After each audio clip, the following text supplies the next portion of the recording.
Hello, everybody. Welcome into another episode of the Fantasy Pros Football Podcast. I am Ryan Wormeli, joined on this Tuesday morning of Thanksgiving week by Andrew Erickson and by Joe Orrico. He is at NoExpertFF on Twitter. Joe, it is holiday week. You are not in your usual location. I appreciate you still finding a way to join us on the show today.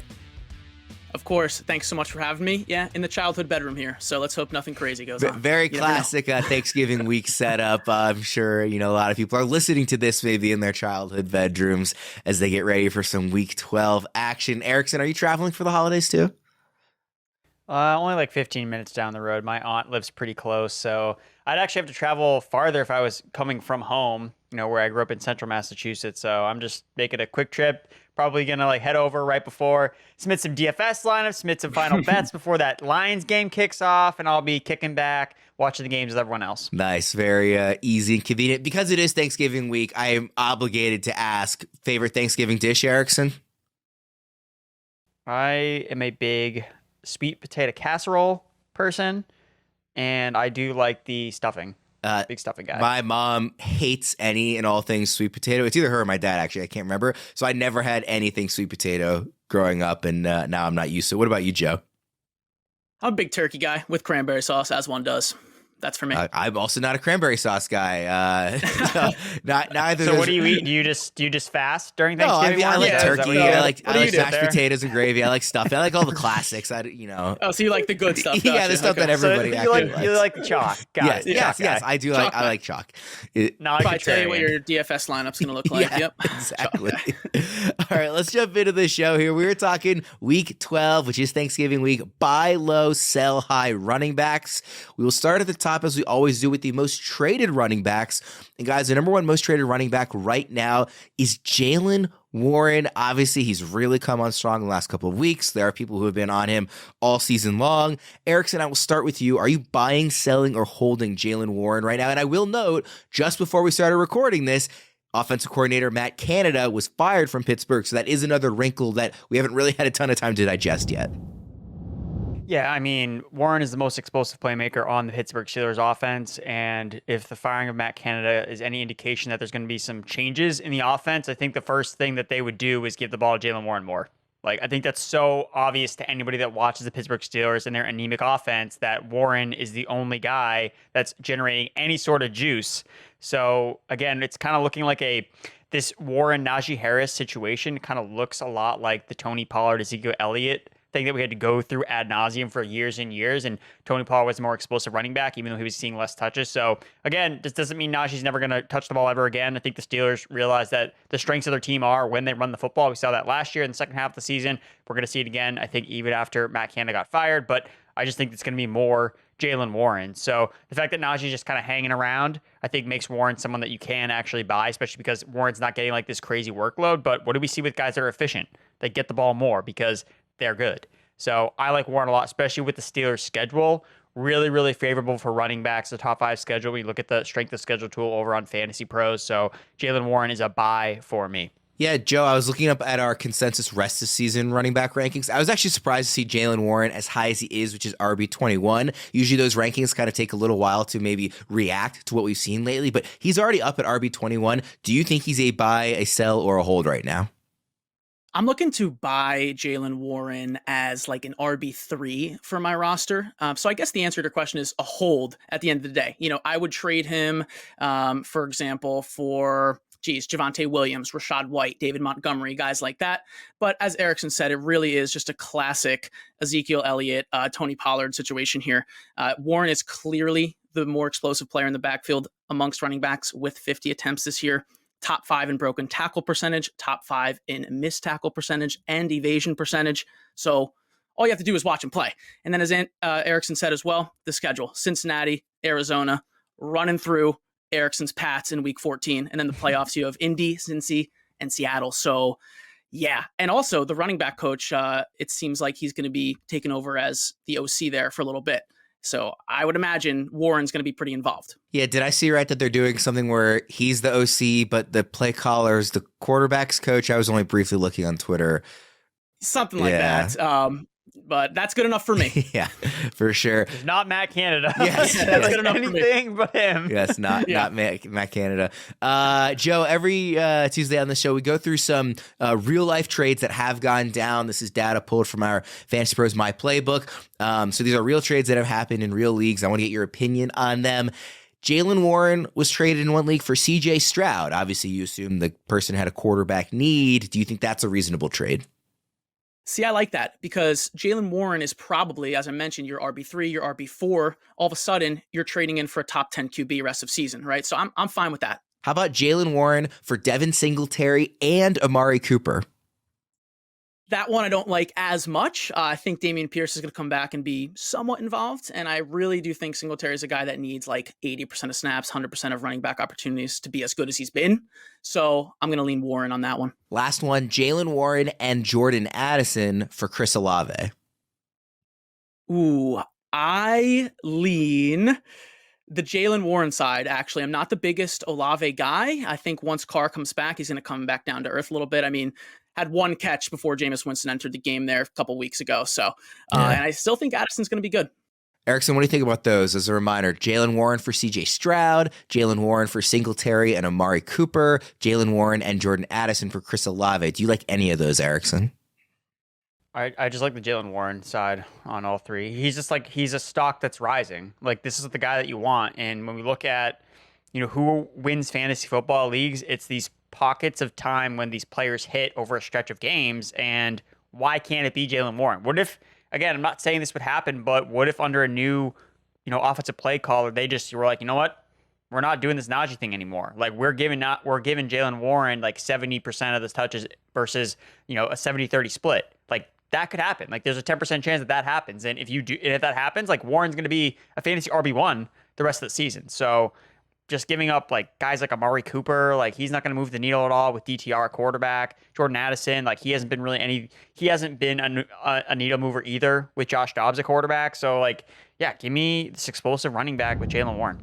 Guys, there is so much to be thankful for this week. Family, friends, food, NFL football all week long. DraftKings Sportsbook is keeping your Thanksgiving week full of action. New customers can bet just $5 on the NFL action to score 150 instantly in bonus bets. No matter your appetite, there's something for you. Money lines, parlays, props, live bets, so much more. You name it, they've got it. We've got 3 divisional matchups on Turkey Day this year, with the Lions laying 7.5 points at home against the Packers, the Cowboys laying 11 points at home against the Commanders, and the Seahawks getting a touchdown at home against the 49ers. I've got a feeling this is going to be an awesome, awesome day of football. So download the DraftKings Sportsbook app now and use code FantasyPros. New customers can bet $5 on the NFL Thanksgiving action to score 150 instantly in bonus bets. Only on DraftKings Sportsbook, an official sports betting partner of the NFL, with code FantasyPros. The crown is yours. Fellas, the next most traded running back right now, Austin Ekeler, a big name there. So, Joe, I'll start with you this time. Are you buying, selling, or holding on Ekeler? I think this is a textbook buy here. I mean, Ekeler is a top 5, obviously maybe even top 3 running back rest of season. I think the ankle's bothering him a little bit. There's that clip going around where he looks like he's in quicksand a little bit there. Maybe a touchdown yesteryear, but I think this is just a stereotypical buy here. 7 points in week 11. We kind of saw this in week 7. He put up 5.6 points. The next 3 weeks, over 20 every single week. And the schedule, aside from next week against your Ravens, is pretty good. Gets the Pats in week 13. Sorry, Erickson. Denver in week 14. It's been a little tougher lately, but then the playoffs are great. Vegas, Buffalo, and then Denver in the finals. But that Buffalo in week 16, I mean, that's really what you're targeting. That could be a 40-point game for Austin Ekeler. All of a sudden, you're in the finals. So, yeah, if I can get Austin Ekeler on my team, I'm doing that. The second running back we've talked about that you've already taken a shot at, Erickson's Pats run defense. Yeah, we're going to keep it going. Yeah. Erickson, what do you think about Ekeler? Obviously a guy who was a top 5 pick in many leagues at the start of the year. At this point in the season in the expert consensus rankings, he's rest of season RB4. That's in half PPR. So do you think he's right now a buy, sell, or hold? He's a buy for me. Look, Austin Ekeler, he's very in with the fantasy community, has a fantasy show that he does. Like, he's not going to let us down, like, especially with the schedule that's coming up. Like, I think that he's going to be fine. And we just look at the Chargers offense. They're kind of in turmoil right now a little bit. They have nobody stepping up besides Keenan Allen, who I mean, the guy can only take on like 15 plus targets every single week before his body starts to break down. So I expect Ekeler's targets to pick back up, even in a tougher matchup against the Baltimore Ravens. Like, he's still going to be involved as a pass catcher out of the backfield because there's no one else on this Chargers offense that can be trusted to catch the ball. It's not Keenan Allen. Like, that Quinn Johnson drop, oh my God. Like, that... I couldn't believe he dropped that pass. Like, that was just so horrible. That's roughly in line with what he's done this season, so it wasn't actually that surprising. It was really, really bad. I forget who it was. Somebody on Twitter was saying that, like, the happiest guy in the world after the MVS drop last night's game on Monday Night Football was Quentin Johnston, because everybody would think about that one now instead. And yet we're still talking about the Quentin Johnston one, which is... It was bad because we had my doppelganger, Alex Erickson, was out there outproducing Quentin Johnston. I'm like, my guy, Erickson out there. I mean, he might step up, but... It's going to be Austin Ekeler, so he's a buy for me. Yeah. Joe, I've got some real-life trades here for this one as well. Austin Ekeler for either CeeDee Lamb or Stephon Diggs.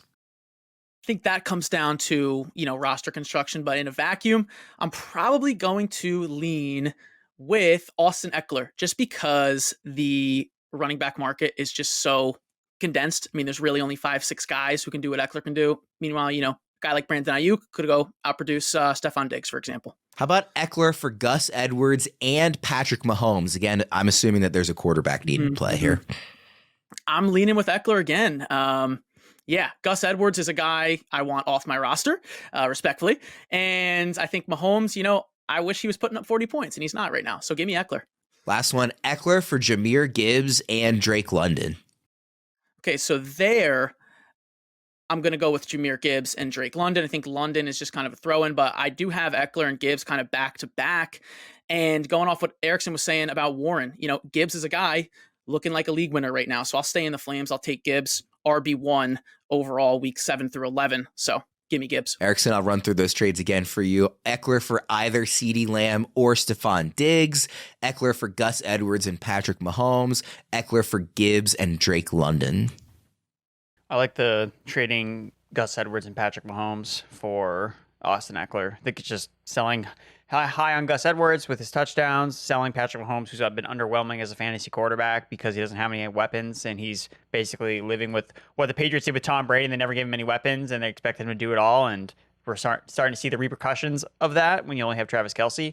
So, Mahomes is not moving the needle. That defense is elite for the Chiefs, and they're just not a team that's forcing shootouts anymore. Like, that's not the Chiefs' game right now if they want to win the Super Bowl. So I'm fine with selling those guys to get a locked and loaded RB1 rest of the season with Ekeler. Yeah, I'm in full agreement there. I think Mahomes is averaging something like 17 and a half fantasy points per game since like week 4. Like, it's actually been like a problem for his manager as this wide receiver thing is continuing to get out of hand in Kansas City. Before you guys listening make any trades, you need to check out our trade analyzer at fantasypros.com/myplaybook or on the Fantasy Football My Playbook app. Instantly see who wins any trade and how it shifts the balance of power in your league for the week, the rest of the season, even beyond for dynasty leaguers. Stay ahead and play smart with the trade analyzer on fantasypros.com/myplaybook and on the Fantasy Football My Playbook app.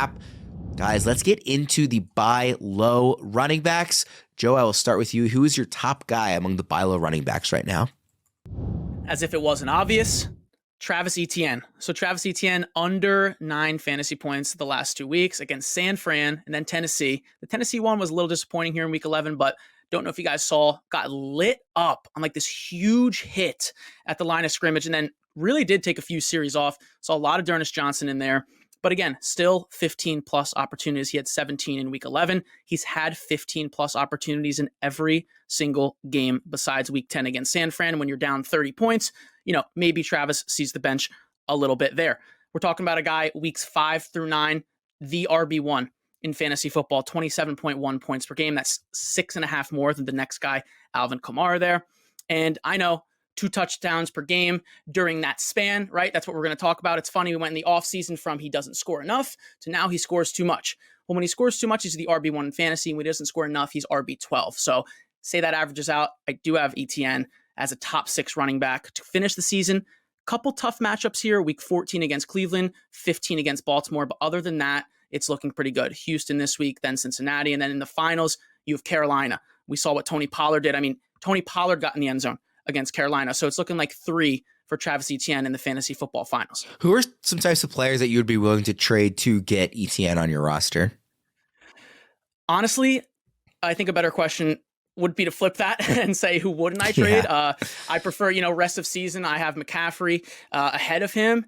And then it kind of gets, it gets close. I think Breece Hall, I have him in my top 3. I have Jahmyr Gibbs, top 5.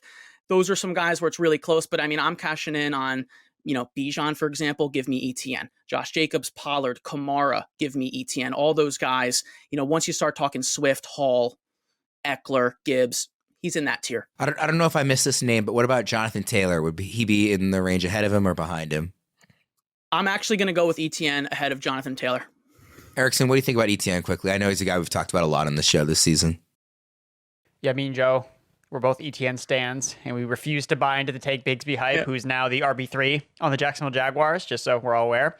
I have Etienne as my RB2 rest of the season. So, yeah, it's pretty much name your guy, and I'll trade him. Basically, it's not Christian McCaffrey. Like, that's like Erickson, the only guy I would not trade for Etienne. Of course. For you. Let's go. Nice. For you. Erickson, who's your top buy low running back? Oh, it's Derrick Henry. It's the big dog, baby. I've been fading Derrick Henry all year long, and now I want to buy him because the Titans, if you have read my Betting Pros primer, something I always talk about when it comes to the Tennessee Titans is you fade them when they play on the road. This team cannot do anything when they're not playing in Tennessee. They have a bad offensive line. What do we know about bad offensive lines? They don't travel well.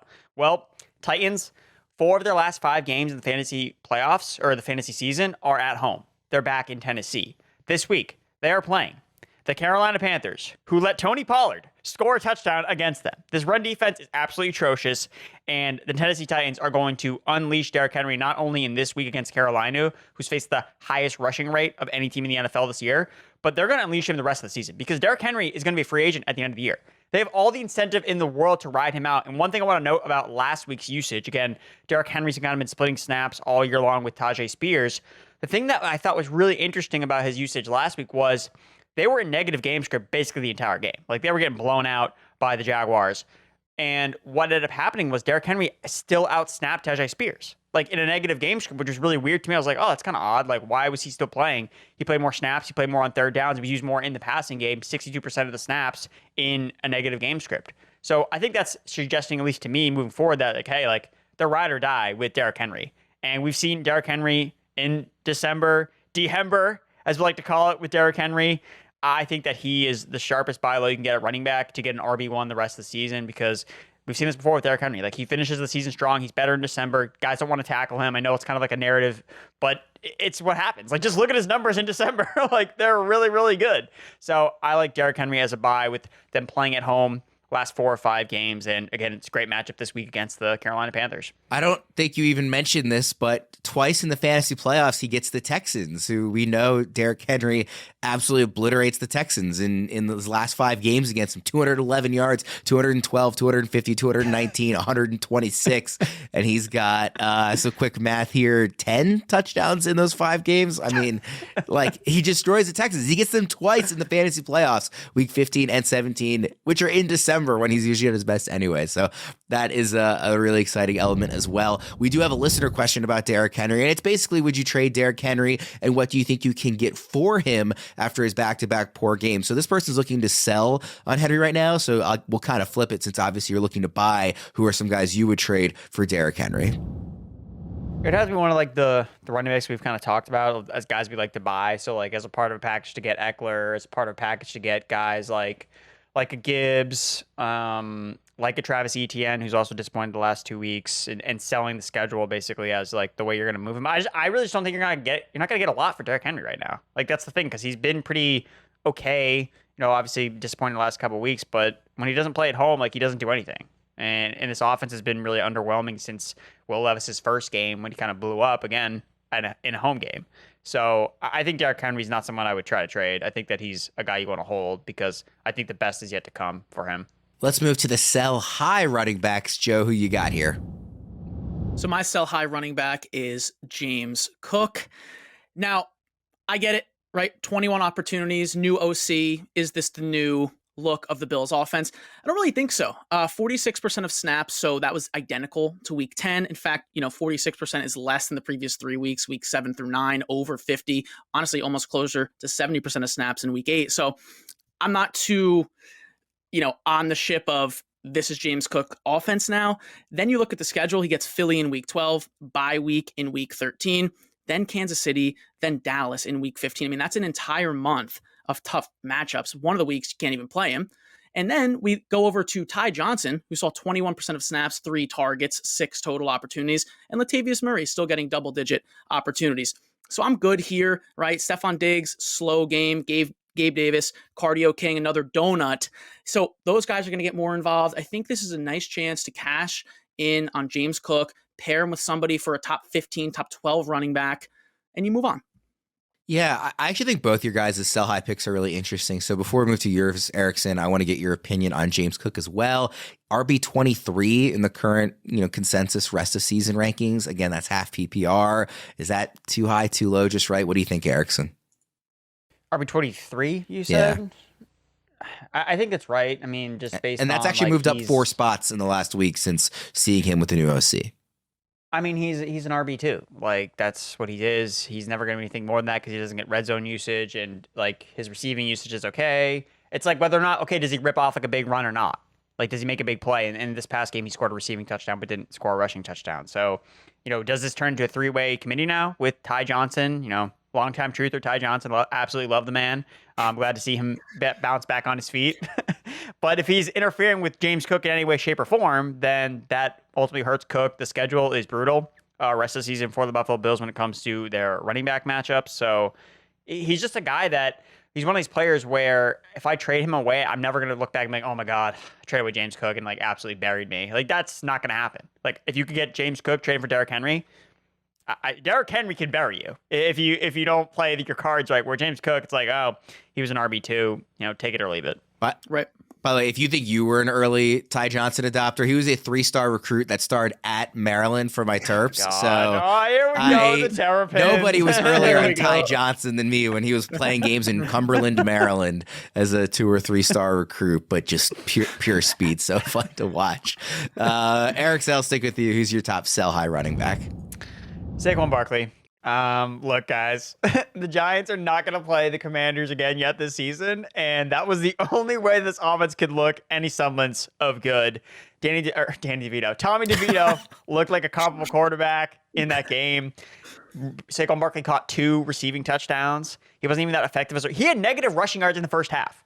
Like, don't get that mixed up. Like, he had ripped off a couple big runs in the second half, obviously. He was the RB1 last week, which is why you sell high. Like, now it's like, oh, Saquon Barkley, he's going to be fine. He's getting all the volume. Yes, he's getting all the volume. But at the same time, the efficiency he had is not going to carry over in tougher matchups. The Giants have a tougher schedule rest of the season. Again, they're not playing the Commanders ever again. They've already got those 2 matchups done. So it's got Patriots, Packers, Saints. Do you want to play Saquon Barkley against the Eagles in the Fantasy Football Championships with Tommy DeVito at quarterback? No. Like, and you're going to feel like obligated to start him because like, oh, the touches, but it's like, that's a guy that could bring you down in your championship week. So I think you got to sell. I really think that that's the sharp move to make after, again, he finished as the RB1 overall in the week, looked explosive. It just, there's not enough, I don't have enough confidence in this offense moving forward to be a believer in Saquon rest of the season. Yeah, Joe, I want to get your opinion on Saquon as well. He's a player that on some shows last week, I remember asking some of the analysts just kind of, based on the fact that he's going to be pretty inefficient, he's going to get all the defensive attention. This is probably a team that's not going to score a lot of touchdowns, but he's going to get so much volume, which is king at the running back position. Now he presents this interesting opportunity to sell because he was RB1 last week. So what are you doing with Saquon Barkley right now? I think he's something like RB14 in the rest of season rankings. Yeah, I think it really comes down to roster construction. I know that's kind of a cop-out answer, but I'll explain a little bit. I think if he's your RB1, you're looking to move off of him. He has a good matchup against New England, and then the bye week, then Green Bay. So, 2 of the next 3 are solid. And then, like Erickson said, the playoffs are pretty rough. Saints, Philly, both those games away, and then the Rams in the finals, which could work. So if he's your RB2, right, I'm fine eating the bye week. I'm fine with 25 touches against the Pats and the Packers the next 2 weeks. Maybe we get into playoffs that way. But overall, it's more of a sell for me. This episode is brought to you by Jack Link's Protein Snacks. No better way to enjoy game day than with Jack Link's Protein Snacks, from jerky and beef sticks to steaks and more. Jack Link's delivers 100% beef in a wild assortment of delicious flavors. It's just what you need to help feed your wild side. Shop now at jacklinks.com or find it at your local retailer. Guys, we will get out of there on that. Thank you so much again, Joe, for making the time. Thank you, Erickson. As always, everybody, enjoy Thanksgiving. Best of luck this week. Best of luck making trades. We're probably right at about the trade deadline in most leagues, so hopefully you can swing a league-winning deal here. For Joe and Erickson, I am Ryan Wormeli. We'll see you again next time.